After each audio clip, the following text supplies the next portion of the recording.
جی السلام علیکم۔ ناظرین، کل 16 دسمبر کا دن تھا اور میں نے سانحۂ مشرقی پاکستان کے حوالے سے چند حقائق آپ کے سامنے رکھنے تھے، جن میں سے کچھ تو شاید آپ پہلے سے جانتے ہوتے، کچھ ایسے جو عموماً ڈسکس نہیں ہوتے، کچھ غلط فہمیاں جو کہ پیدا کرنے کی کوشش پچھلے 53 سالوں سے جاری ہے، اور بہت ہی طریقے سے، بہت پلاننگ سے جاری ہے، اور بہت سے لکھاری جو ہے وہ ان کے کیریئرز ہی صرف اس مقصد کے لیے بنے کہ وہ سانحۂ مشرقی پاکستان کے حوالے سے ایک مختلف بیانیہ جو ہے وہ لوگوں تک پہنچا سکیں، کسی طریقے سے توجہ ہٹا سکیں، ذمہ داری اس پہ ڈلنے کی بجائے جس پہ ڈلنی چاہیے اس کی ذمہ داری کو تقسیم کر سکیں۔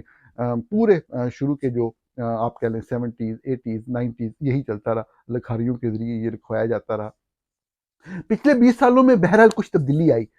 میں آپ کو بالکل ذمہ داری سے بتا رہا ہوں کہ 1990 کی دہائی تک ایسے لوگ موجود تھے جو یہاں تک بات کرتے تھے کہ نہیں، کچھ نہیں، یہ سارا جھوٹ ہے، کوئی زیادتی نہیں ہوئی تھی، جو بھی ہوا فوج نے بالکل صحیح آپریشن کیا، آپریشن کرنا بنتا تھا،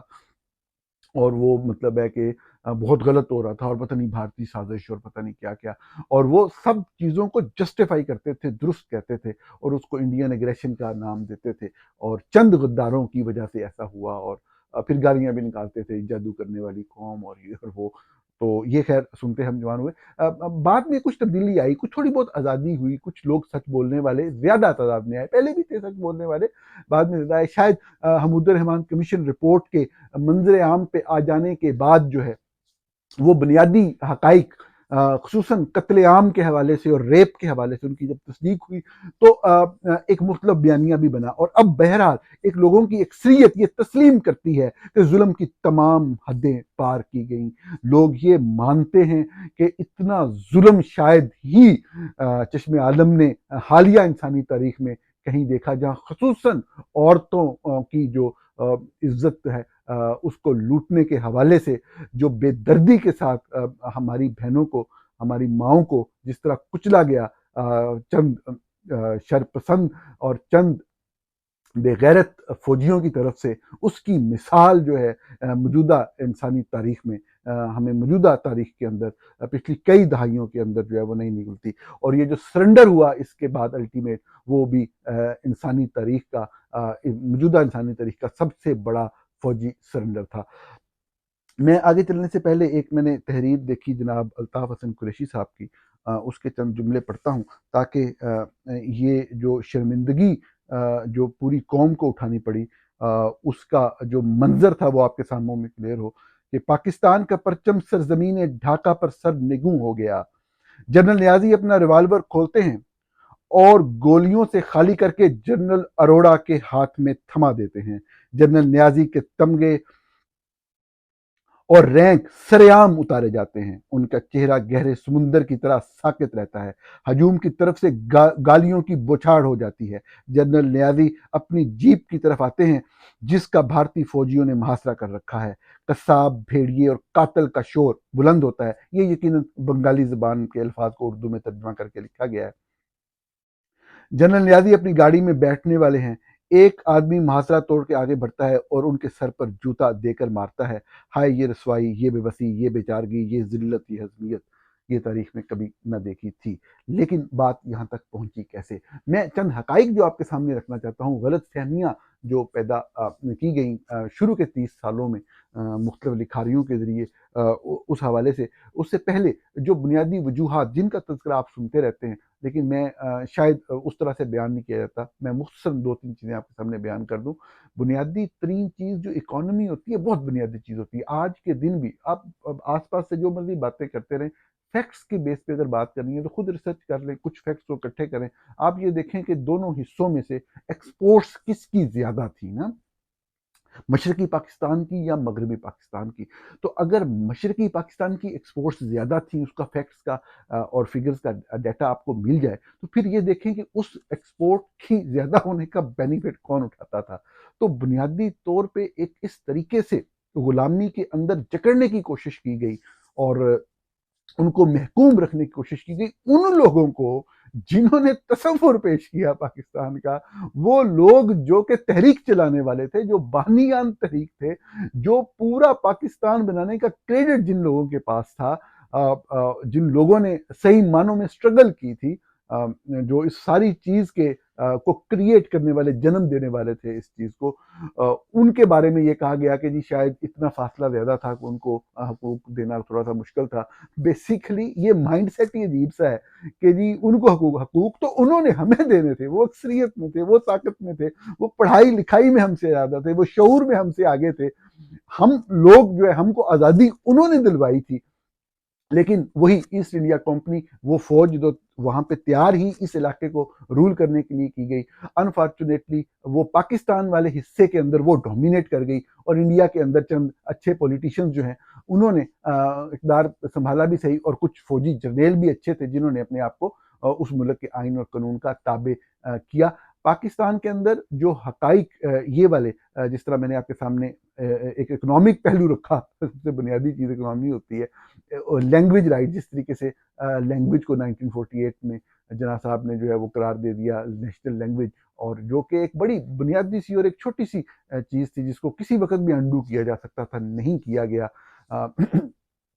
جو ان کو ایک بنیادی ان کی بالکل ہی مختلف زبان تھی اس حوالے سے۔ اور یہ ہوا کیوں؟ مطلب ضروری نہیں اگر 48 میں ہو بھی گیا تھا، بہت ساری چیزیں غلط ہوتی ہیں، بعد میں صحیح ہو جاتی ہیں، لیکن ہم نے صاف ظاہر ہے کہ اوور آل جو آپ کا ادارے تھے، فرض کریں فوج کا ادارہ آپ لے لیں، اس کے اندر ریپرزنٹیشن ہی نہیں ہے، بیوروکریسی کے اندر ریپرزنٹیشن ہی نہیں ہے۔ ہم نے کسی بھی طریقے سے ان کو یہ جانتے ہوئے کہ یہ ہم سے زیادہ قابل ہیں، زیادہ باشعور ہیں، یہ اگر آگے آئے تو یہ شاید ہمیں خوف تھا اپنی نااہلی کی وجہ سے بہت ساری چیزوں کا، تو ایک منظم طریقے سے وہ ادارہ جو کنٹرول کر رہا تھا، یعنی کہ فوج کا ادارہ، انہوں نے پہلے دن سے ہی ان کو پیچھے رکھا۔ انہیں پتا تھا کہ ہمیں اگر کوئی نت ڈال سکتا ہے تو وہ یہی ڈال سکتے ہیں، اور کوئی نہیں ڈال سکتا۔ یہ تو خیر ایک بیک گراؤنڈ، ایک لانگ ٹرم جو ریزنز آپ کہہ لیں نا، وہ اس طرح کی دو چار باتیں تھی۔ فاصلہ کبھی بھی دیکھیں، یہ ہمیشہ سے بات کی جاتی رہی ہے کہ ایک بہت لمبا فاصلہ تھا تو یہ ممکن ہی نہیں تھا، مطلب جان چھڑانی ہوتی ہے نا، مطلب گونگلوں سے مٹی جھاڑنی ہوتی ہے، تو بہت لمبا فاصلہ بھی ممکن نہیں تھا۔ حالانکہ یہ ایک جاہلانہ دلیل ہے، ایک جہالت والی بات ہے۔ آپ اسی بات کے اوپر اگر غور کریں کہ اسی بات میں ہم اس میں سے شر کا پہلو تو نکال رہے ہیں، اس میں سے خیر کا پہلو یہ نکلتا کہ اس کو ہم اپنی اسٹرینتھ بنا سکتے تھے، اس جیوگرافیکل لوکیشن کو، اس کو ہم اپنی بہت بڑی طاقت بنا سکتے تھے۔ لوگوں کو ہم یہ بتاتے ہی نہیں کہ ہم کتنا اچھا پرفارم کر رہے تھے بیوروکریسی کے اندر، ایڈمنسٹریشن کے اندر، باقی معاملات کے اندر، دونوں اطراف میں بہت ساری چیزوں میں ترقی، ہونے والی ترقی بھارت کی ترقی سے بہتر تھی۔ یہ باتیں آپ کو لوگ نہیں بتائیں گے، لوگ آپ کو جاہل سمجھتے ہیں اور جاہل بنانے پہ تلے رہتے ہیں۔ صرف یہ شرپسند عناصر جو کہ ایڈمنسٹریشن کے اندر، گورننس کے اندر کنٹرول رکھنے کی ایک خواہش تھی، اس کی وجہ سے وہ ایک احساس محرومی پیدا ہوا جو بڑھتا چلا گیا اس قوم کے اندر، جس نے کبھی کسی کی اس طریقے سے جو برتری ہے اس کو قبول نہیں کیا تھا۔ تو الٹیمیٹلی جو لوگ اس طرح سے، ہمیں ہمیشہ سے یہ بتایا گیا کہ جی پہلی بات تو یہ ہے کہ فوج کا قصور ہی نہیں ہے، کوئی کچھ ہوا ہی نہیں، کچھ ہوا ہی نہیں تو پھر قصور کسی کا ہے ہی نہیں۔ اب چلو بات آ گئی قصور کے اوپر، تو اب یہ کوشش کی جاتی ہے بڑے لمبے عرصے سے، مطلب 2014 تک تو یہ کوشش کی جاتی رہی کہ جی ہم کہیں جی کوئی قصور ہی نہیں ہے نا۔ تو وہ قصور جو ہے آپ یہ دیکھیں کہ اس میں دو بنیادی فیکٹر ہیں کہ پاکستان کی فوج پاکستان بننے کے صرف 10 ساڑھے 10 سال کے بعد اقتدار میں آ گئی، 11 سال بعد۔ 1958 سے فوج کا اقتدار تھا، اور چیف مارشل ایڈمنسٹریٹر جو ہے وہ ملک کا آل ان آل مکمل طور پہ خود مختار ایک حاکم ہوتا تھا، سارے اس کے سبارڈینیٹ ہوتے تھے۔ اور آپ کے سامنے جنرل ایوب کا جو دور ہے وہ چلا 10 سال تقریباً، اور اس کے بعد وہ اگر نکلا بھی صحیح تو وہ اقتدار جنرل یہی ہے جیسے جرنیل کو دے کر گیا۔ یہ اتنا لمبا 1 دہائی سے زیادہ کا عرصہ، جو آپ کی قومی زندگی جو ٹوٹل بن رہی ہے اس کا زیادہ حصہ یہ بن رہا ہے، تو یہ جو لوگ اتنے لمبے عرصے اقتدار میں تھے، ان کے ہوتے ہوئے بھی کسی اور کی ذمہ داری بن سکتی ہے؟ نمبر 1، پہلی بات تو یہ ہے کہ مسلسل فوج اقتدار میں تھی، آپ کسی اور کے اوپر ذمہ داری کیسے ڈال سکتے ہیں؟ نمبر 1۔ نمبر 2، آپ یہ دیکھ لیں کہ بہت سے لوگوں کو پڑھا ہوگا، آپ میرے سننے والوں نے بھی یقیناً ایوب کے بارے میں پڑھا ہوگا، یحییٰ کے بارے میں پڑھا ہوگا، جنرل ضیاء کے بارے میں، جنرل مشرف کے بارے میں یقیناً پڑھا ہوگا، لیکن شاید جو اس وقت جنریشن ہے زیادہ قریب سے جنرل مشرف کو جانتی ہے۔ میں آپ کو بہت سے لوگوں سے کی گئی گفتگو کی بنیاد کے اوپر یہ بتا سکتا ہوں جنرل مشرف کے میں نے ہمیشہ خلاف لکھا، میں نے ان کے دور میں صحافت کا آغاز کیا، ہمیشہ ان کی جو غلط چیزیں تھیں ان کو ہائی لائٹ کیا، ان کی جو کرپشن تھی اس کو ہائی لائٹ کیا، ان کی جو بیڈ گورننس تھی اس کو ہائی لائٹ کیا، ان کی ٹیررزم کی سپورٹ کو ہائی لائٹ کیا، ہر پلیٹ فارم پہ کیا. لیکن ایک فیکٹ کو آپ نہیں چھپا سکتے کہ جو سختی تھی، جس طریقے سے عوام کے اوپر گولی چلانے کا جو رجحان ہوتا ہے ڈکٹیٹرز کے اندر، جو کہ ایوب خان میں بھی تھا، جو کہ جنرل یحییٰ میں بھی تھا، جو کہ جنرل ضیاء الحق میں بھی تھا. 20 انسیڈنٹس ہیں جس کے اوپر جو ہے وہ پبلک کو زبردستی سپریس کیا گیا، ظلم کیا گیا، تشدد کیا گیا، گولی چلائی گئی. جنرل مشرف کے دور میں یہ چیز نہیں تھی. اس کا مطلب، یہ بات کہنے کا مطلب جنرل مشرف کی تعریف کرنے والی بات نہیں ہے. بات یہ ہے کہ شاید اس وقت تک دنیا اتنی بدل چکی ہوئی تھی نا کہ اس لیول کا ظلم کرنا اس دنیا میں 21ویں صدی کے اندر شاید جنرل مشرف کے لیے ممکن نہ ہو، آپ یوں کہہ لیں. لیکن بہرحال بہت نرم ڈکٹیٹر آپ کہہ سکتے ہیں as compare to Zia and Yahya and Ayub. Number 1 بات. نمبر 2 بات، جنرل یحییٰ کے بارے میں آپ کو بہت ریسرچ کرنی ہوگی. اگر میں نے بہت سے لوگوں سے سنا کہ جنرل یحییٰ بہت اچھے ایڈمنسٹریٹر تھے، بہت سخت ایڈمنسٹریٹر تھے، مکمل کنٹرول اور گرپ ان کی ہوتی تھی ہر چیز کے اوپر، ایک ایک چیز کو سمجھتے تھے جنرل یحییٰ. ان کو پتا تھا، صرف ڈکٹیٹر تھے نا، صرف فوجی ذہن تھا، وہ الگ بات ہے، لیکن گورننس کے معاملات کو سمجھتے تھے اور بڑی اسٹرکٹ گرپ ہوتی تھی. ان کے اوپر عمومی طور پہ کرپشن کے حوالے سے الزام نہیں لگتا جنرل یحییٰ کے اوپر. یہ باتیں میں کیوں کر رہا ہوں؟ میں آپ کو صرف ایک آرگومنٹ بلڈ کر کے بتا رہا ہوں کہ آپ صرف یہ چیز ذہن میں رکھ لیں کہ جنرل مشرف جو کہ ان سب کے حوالے سے کسی بندے سے بھی جس نے ان ڈکٹیٹر کو دیکھا ہے آپ کو بتائیں گے کہ سافٹ ڈکٹیٹر سے، چاہے انہوں نے ملک کا بٹھا بٹھا دیا جنرل مشرف نے ہر حوالے سے، لیکن پبلک کے اوپر براہ راست ٹیررزم، کاؤنٹر ٹیررزم کی جو باتیں ہوئی اس کے علاوہ، لال مسجد کا واقعہ یا جو بھی کاؤنٹر ایکسٹریمزم یا وہ چیزیں جو تھیں، اس کے علاوہ پبلک کے اوپر اس طریقے سے، جس طریقے سے ضیاء نے ظلم کیا یا جس طریقے سے یحییٰ نے ظلم کیا، جنرل مشرف نے نہیں کیا. لیکن آپ کو یاد صرف یہ کرانا ہے کہ جنرل مشرف کے ایک وزیر اعظم جو ہیں، ایک وزیر اعظم جو تھے ان کا نام میر ظفر اللہ خان جمالی تھا، اور ایک وزیر اعظم جو تھے ان کا نام شوکت عزیز تھا. آپ اگر تھوڑی سی بھی یادداشت رکھتے ہیں تو آپ یہ سوچ لیں کہ کتنی اوقات ہوگی میر ظفر اللہ خان جمالی کی مشرف کے سامنے، سافٹ ڈکٹیٹر، نرم، پچھلوں کے اپنے ماضی والوں کی نسبت، اور کتنی اوقات تھی شوکت عزیز کی جنرل مشرف کے سامنے یا اپنے آرمی باسز کے سامنے. کچھ بھی نہیں تھے، نتھنگ. کسی چیز کے اندر بھی کسی بھی طرح کی کوئی چیز جو ہے چڑی پر نہیں مار سکتی تھی. تو جنرل یحییٰ جیسے ڈکٹیٹر کے سامنے جو ایسے کہتا تھا کہ میں دیکھ رہا ہوں اپنے ہاتھ کی پشت کی طرح بنگلہ دیش کے معاملات کو، اور ورسٹ ایور ڈکٹیٹر کے جو بندہ وہاں پہ کلنگ جو ہے پراپرلی کلنگ نہیں کر رہا تھا اس کو چھٹی کرا کے تو اس سے ورسٹ اور ظالم فوجی افسر کو وہاں بھیجتا تھا کہ ایلیمنیٹ دیم، کرش دیم. وہ ڈکٹیٹر، اس کے ہوتے ہوئے کسی سویلین کی کیا اوقات ہے؟ مطلب یہ ہے کہ یہ اس وقت سے چلتا ہے. یہ لکھاریوں سے بہت لکھوایا فوج نے کہ آپ تھوڑا سا ایسے کریں گے، یہ کہہ دیں گے فوج نے بھی کیا ہے لیکن بھٹو کا بھی قصور تھا. ارے 15 سال سے تم اقتدار میں بیٹھے ہو، تمہاری حکومت ہے، مارشل لا ہے، سارا نظام تمہارے پاس ہے، قومی زندگی ٹوٹل ہے کتنی؟ ساری چیز پورا اختیار کنٹرول یا تو نا فوج کے اندر بیٹھے ہیں، جی ایچ کیو کے اندر بیٹھے ہیں، اور کوئی حکومت بھی ہے تو چلے کہیں جی نہیں اس کا بھی تھا، جی اس کا بھی تھا، جی اینج نہیں ہوا تو انج نہیں ہوا. یار یہ کوئی بات ہے کرنے والی؟ 15 سال سے فوج اقتدار میں ہے. 1958 میں فوج آئی ہے، 71، 13 سال بنتے ہیں براہ راست. اس سے پہلے بھی آپ کو پتہ ہے اسکندر مرزا کے دور سے کس طرح سے انفلوئنس جو ہے وہ ڈیپ سے ڈیپ ہوتا چلا گیا. آپ کیسے کہہ سکتے ہیں یہ چیز کہ کوئی بھی سیولین، ایون وہ ذوالفقار علی بھٹو ہی کیوں نہ ہو، چاہے اس نے اس کے انٹرم سیٹ اپ میں ٹیمپریری طور پہ کوئی عہدہ لے بھی لیا ہو، اس فوجی ڈکٹیٹر کے ہوتے ہوئے کسی کی کیا حیثیت، کسی کی کیا مجال کہ کوئی جتنا بھی بڑا لیڈر ہو کوئی وہاں پہ پر مار جائے.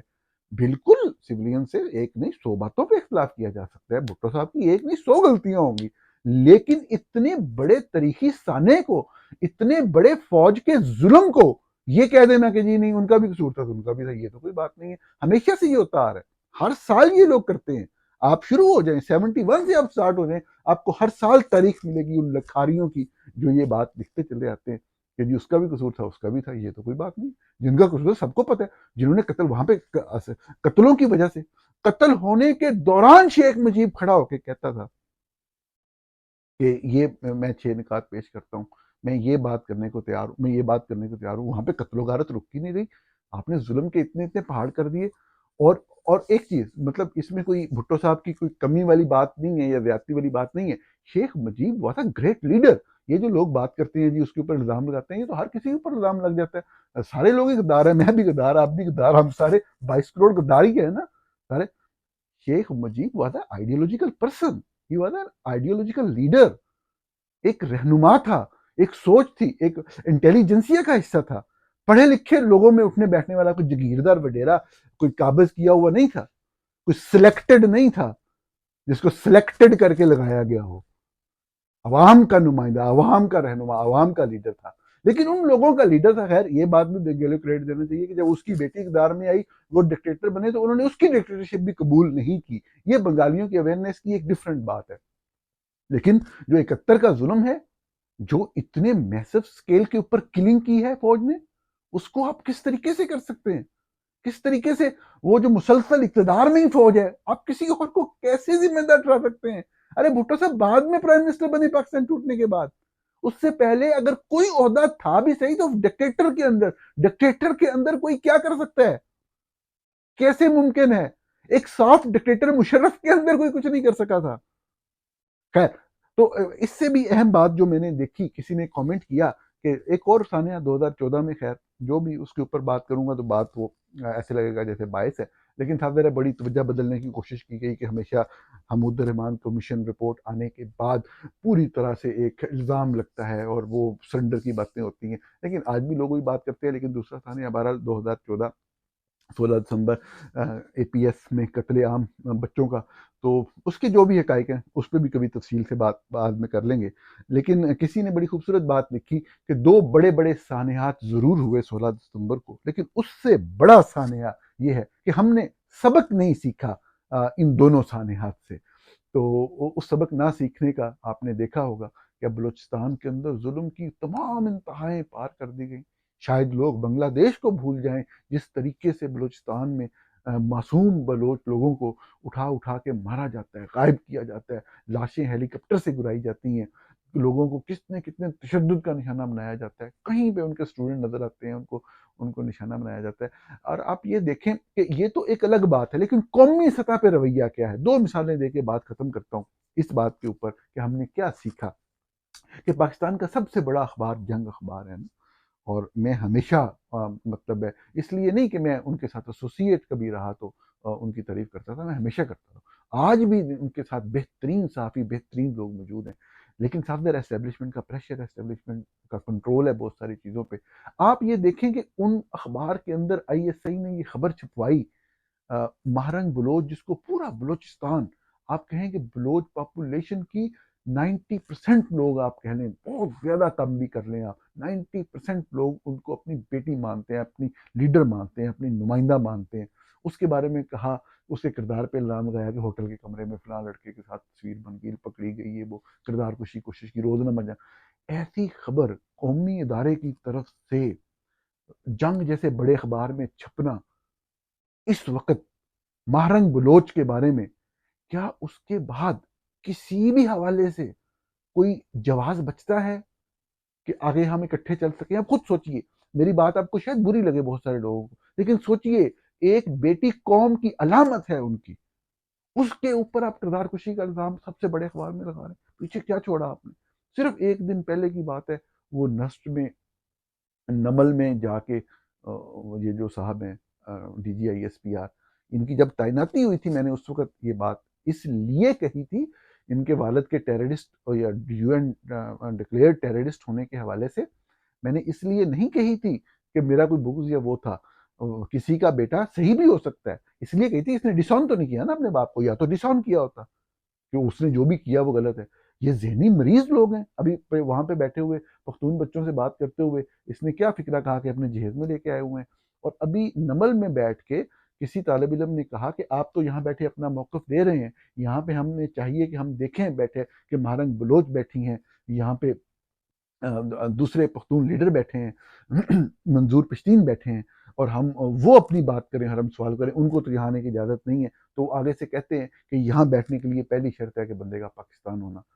یعنی کہ پاکستانی ہونا، یعنی کہ وہ مہرنگ بلوچ کو پاکستانی ماننے کو تیار، یعنی کہ وہ اسی نہج پہ پہنچ چکے ہیں جو ایوب نے